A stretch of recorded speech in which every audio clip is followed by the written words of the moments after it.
Atay ka sa darap. Ulam namin ay galunggong na pinaksyon lang. Ano kaya to? Bili namin na yung 50 pesos. Eh? Ayan.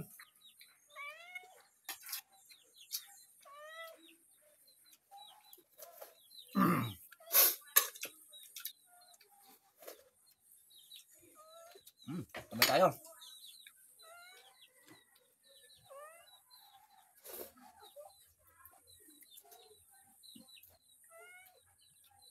Salamat nga pala pa sa nag-subscribe sa aming YouTube channel. Ano po? Ayun po. Kuya namin, no?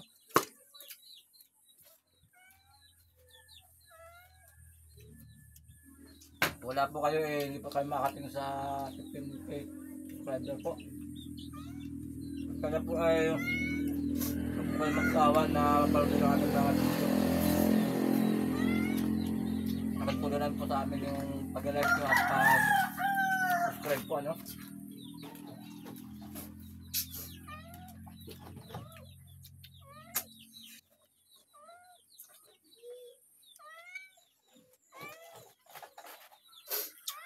At sa mga basa natin dyan, salamat din po sa inyo. Isa rin po kayong nakaarat na aking mga views at saka subscriber.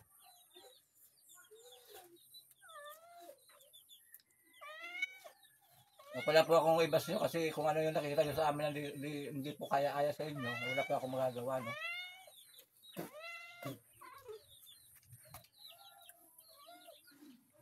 Yan, kaya sabi nyo kami hindi dispense yung pagkain namin.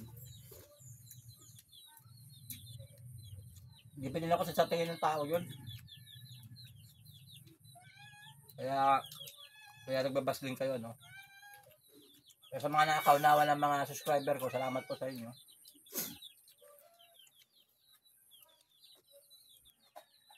Kasi may mga iba-iba naman po tayong pananaw. At saka, pananaw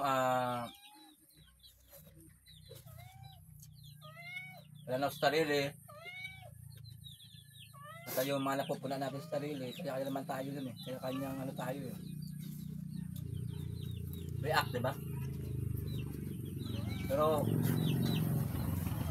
ako hindi ako nag-react pag gano'n. Hindi ako nag-react kasi yun yung sabi na. Yun talaga yung buhay na nila eh. Hindi natin kayang baguhin yun. Sabi nga eh, ang magbabago na lang doon ay yung mismong katawan natin. Tayo mismo ang magbabago sa sarili natin. Kahit paano sabing advice nyo, di ba?